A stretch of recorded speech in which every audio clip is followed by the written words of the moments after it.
Don Fall. Great meeting you. It's so nice to meet you. So excited to be here. Thank you for having us here. Congratulations on being CrossFit's new CEO. Thank you so much. I mean, this is, I think, the best first week of work in the history of work. So you're at the games. I mean, does it get? And as long as every week is like this, I'm going to be super excited. So I can promise you it will be. Yeah, I love it. I love it. Obviously the CrossFit community is very interested in who we were going to bring in, and so we've scoured your resume, and your credentials are impeccable.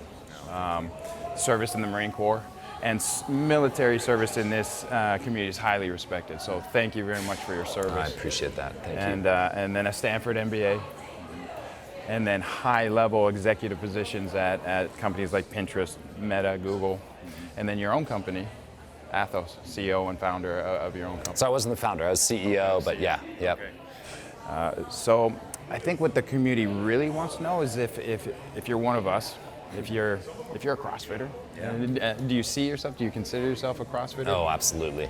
Absolutely.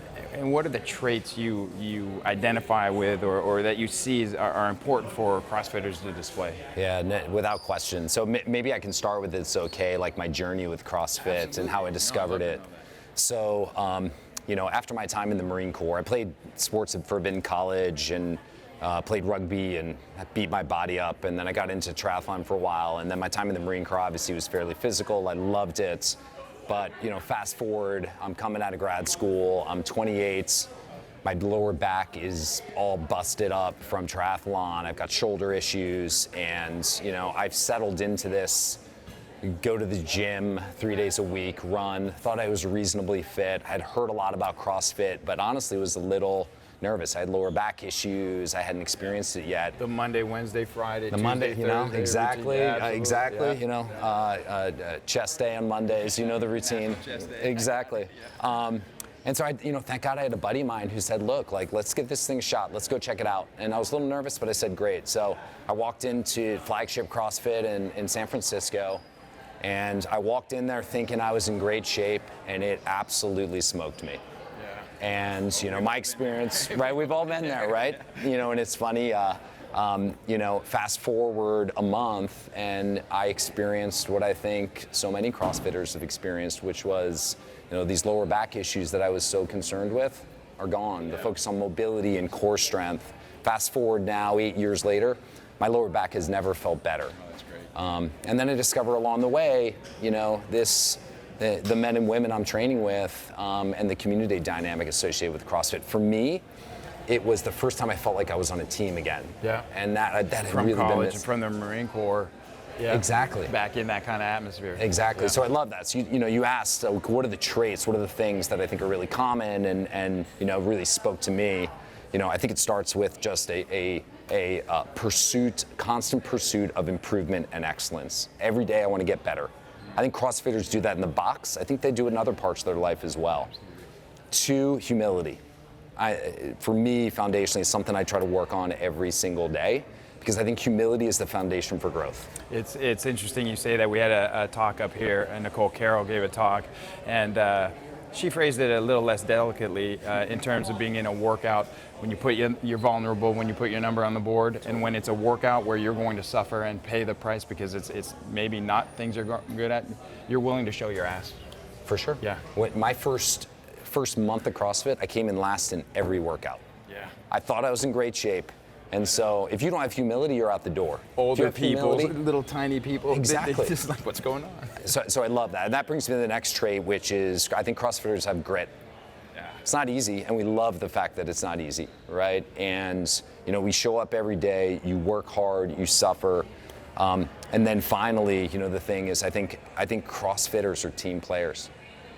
And I love the discovering this competitive yet supportive dynamic where you show up every morning and you want to win and you want to compete, but you get a group of people around you who have your back, who are there to support you, who cheer you on.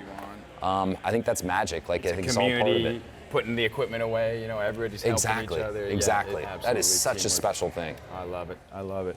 Now, you're very new to the position, so there's going to be a steep learning curve. I understand that. For sure. So I'm going to ask you questions, and you can give me your best judgment at this point right now. Thank you.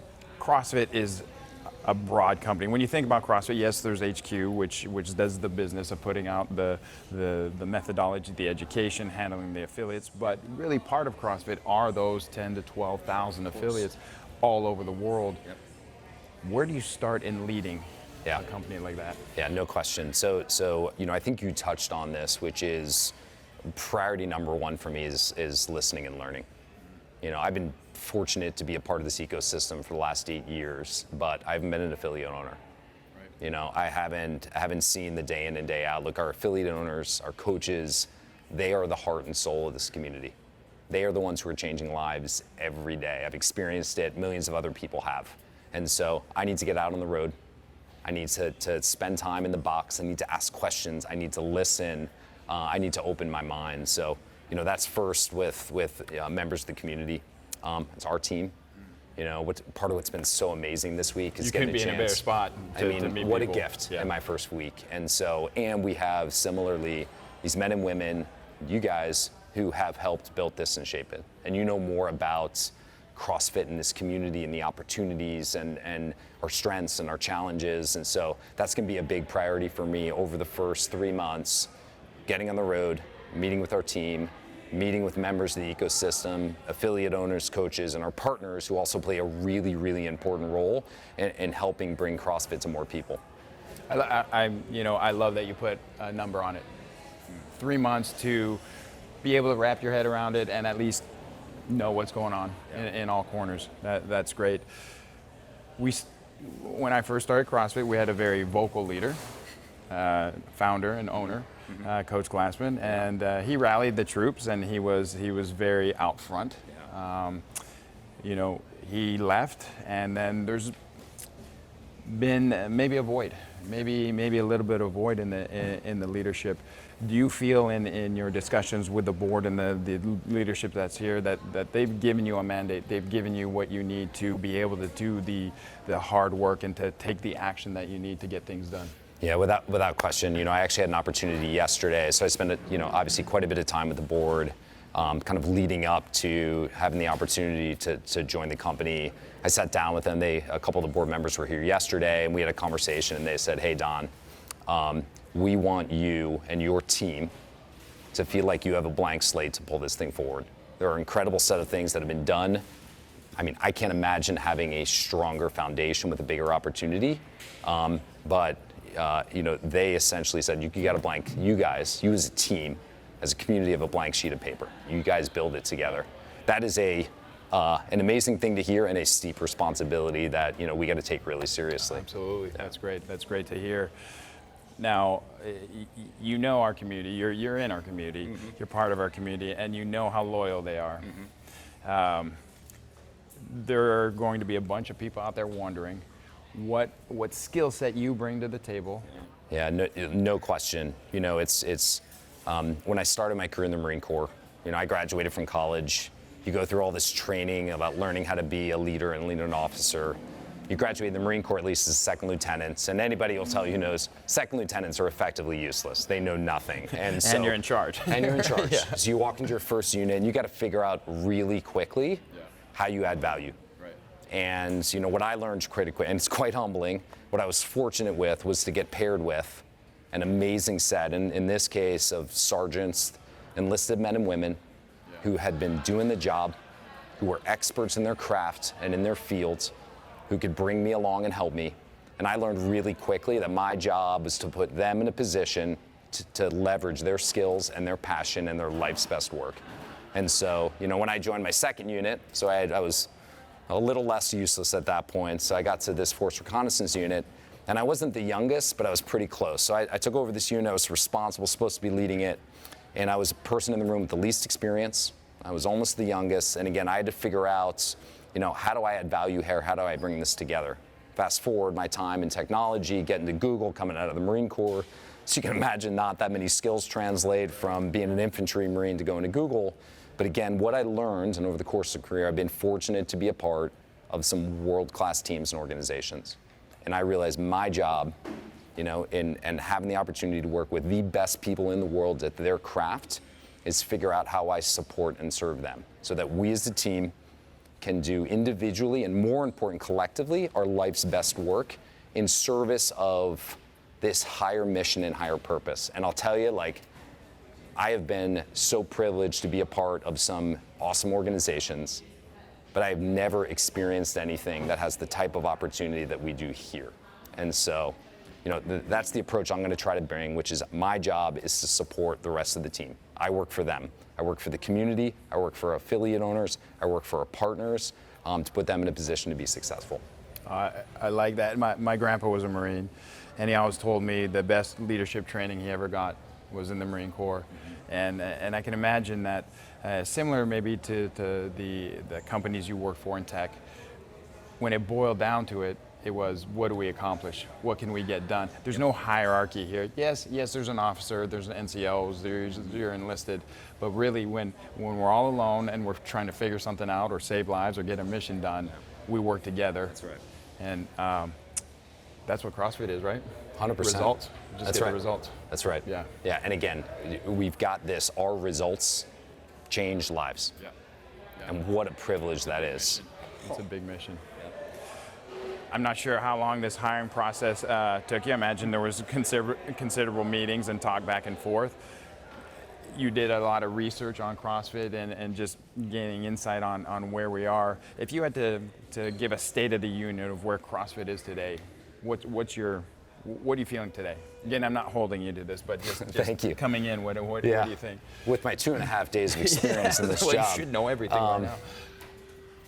So there's two prevailing things that really strike me. One is, this is my first opportunity to be at the games. And there were things that I knew coming in. I knew how passionate this community was. I know how special it was. I knew the impact this had on people's lives. I knew the impact that our coaches and affiliate owners had. Seeing it and feeling it in person, this is really special. Yeah. And this, we used to talk about in my job at Google and Facebook, you talk about building these products. So in that case, technology product, and those companies built some decent products that worked reasonably well, and by virtue of that, they touch billions of people. This product blows all out of the water. There's nothing they built because of the impact. Yeah. I mean, I walk around here and you see people. I mean, it sounds cliched, but it changes people's lives in a fundamental way. And so that's unbelievable. And again, what a privilege to be a part of it. The second thing that really strikes me is this team and this community has been through a lot of change. It hasn't had stable leadership. We've been through COVID together, and that's put so much stress on every part of the ecosystem. And so we have some work to do as a community, and I play a really important role. We have to play a leadership role in that. We are, between CrossFits, our affiliate owners, our partners, we are all hopefully working towards the same goal, which is getting this product, this life-changing experience, in front of as many humans on the planet as possible. And so we need a clear vision that all of us can rally around. We need to figure out how we can build highly trusted relationships that are built in transparency and candor and communication and working with each other and listening and learning and embracing humility and in owning up to it when we make mistakes. And I will make mistakes for sure. Absolutely. But what everyone should expect from me is transparency when it happens and a really rapid commitment to learn from it and get better. And so those are the two things that kind of really jump out at me. I think an element of trust is built actually when a mistake is owned up to in as loud a fashion as the mistake was made. So if something was put forth, this is what we're doing now, and we realize it's a mistake, saying this is not what we're doing now, and here's why we're changing course, our bad. I couldn't agree more. There's this counterintuitive thing. When I was more junior in my career, I felt this pressure as a leader to always have the answer. Right. And you never, no leader always has the answer. No one is always perfect. And you have this notion that if I show vulnerability, if I make mistakes, if I talk about, I'm gonna lose credibility. Weakness. And it's the exact opposite. Because first, you're not fooling anyone. Right. We've got this community. We know when things don't go well. And so it took me a long time to build, honestly, the courage and the confidence to be able to say, I screwed up. I made a mistake, and I'm gonna work really hard. And if you can do that, then you can encourage other people to do it. And you can start to create a culture where it's not a negative thing. People aren't trying to hide their mistakes or point fingers or blame. They own it. And man, what an amazing environment that is to work in. I started CrossFit early on, I guess, 2003, 2004, and it's changed my life. I've spoken to people this week, cancer survivors, adaptive athletes, masters athletes, where it's completely changed their lives. And I look at that as just a tiny microcosm of the society out there that can use CrossFit. And since I started today, I think it's even more important after a pandemic. And as the health crisis gets worse and worse, I think the value of CrossFit, you might be coming in at a perfect storm time where CrossFit is the answer. I couldn't agree more, and it may sound grandiose, but I really earnestly believe like the world needs CrossFit. You know, when I think back, you know, going through COVID and look, like most people had it a lot harder than I did, but COVID was hard. You know, and I worked out, you know, for me, fitness now, you know, CrossFit has become a part of my identity. It's who I am, it's how I relieve stress, it's part of, you know, how good and confident I feel in myself. Well, you guys all know. And I'm doing it from home, but it's not the same, we know that. And I remember so vividly, one of the most vivid moments of the last 2 years for me was the day I got the email from my local box, and I got to drive into the gym, and I did a workout with a mask on, which sucked. But I got in my car after the workout, and I got to see my friends that I hadn't seen in a year, because it opened back up. Right. And I got to do the workout with the community again. Yeah. And I remember getting in my car, and I had the biggest friggin' grin, and I called my wife, and I said, I am so happy. I just wanted to call and tell you that. Yeah. And that was, what a moment. And there are so many people out there that have not been exposed to that. Like, look at the mental health issues that we as a society are suffering from in the back of COVID, not to mention our challenges around metabolic health. This is the answer. This can be the answer for folks. And so like that is, I feel the weight of that responsibility. We've got this opportunity, and gosh, like what an impact we can have. Absolutely. I mean, I know legally, sorry, Marshall, using the word cure, it is a cure. Because if it gets rid of the disease, it's a cure. So it's at least an initial attempt at a cure, and your most powerful tool as a cure, and your best chance. Yeah, no, I totally agree with you. I'm going to give you the 90 days grace for this next piece. I was going to ask you what your first 100 days look like. So take the 90, figure things out, really get to know everything. How do I get to 90? I don't get 100 now?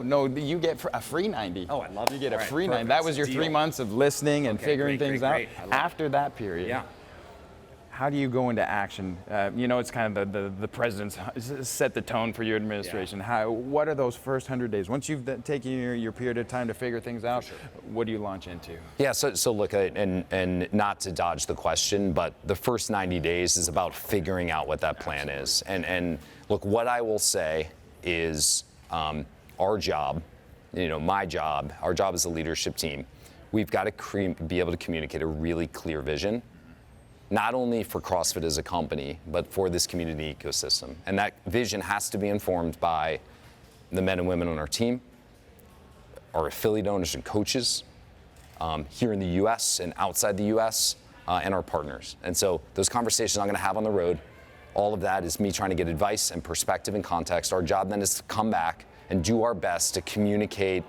a vision and a roadmap that hopefully is all of us working in concert that brings CrossFit to more people. I know that's going to be the goal. That is the end state. How long does it take? I mean, I really don't care if it's 90 days or whatever, but how long after you've had time to meet and get an idea of the landscape, does it take to put together an action plan? Look, I think at the end of the 90 days, we should have the foundation for a strategy that we're willing to go out and start having conversations. And what I'll say there is the first goal will be sharing something with this community that we can get feedback on. For all the smart folks who are in the community that have a really valuable point of view, where they can say, hey, we like this, we don't like this, have you thought of that? But we should be moving at that point. I would love to sit down with you at the time when you're ready to launch the initiatives that will start the action. Yep. And let the community know what those are going to be. I would love to do that. Let's do that. Awesome. Thank you thanks so much. for the That was time. I awesome. appreciate No, it. I appreciate it. Thank you. Thank you.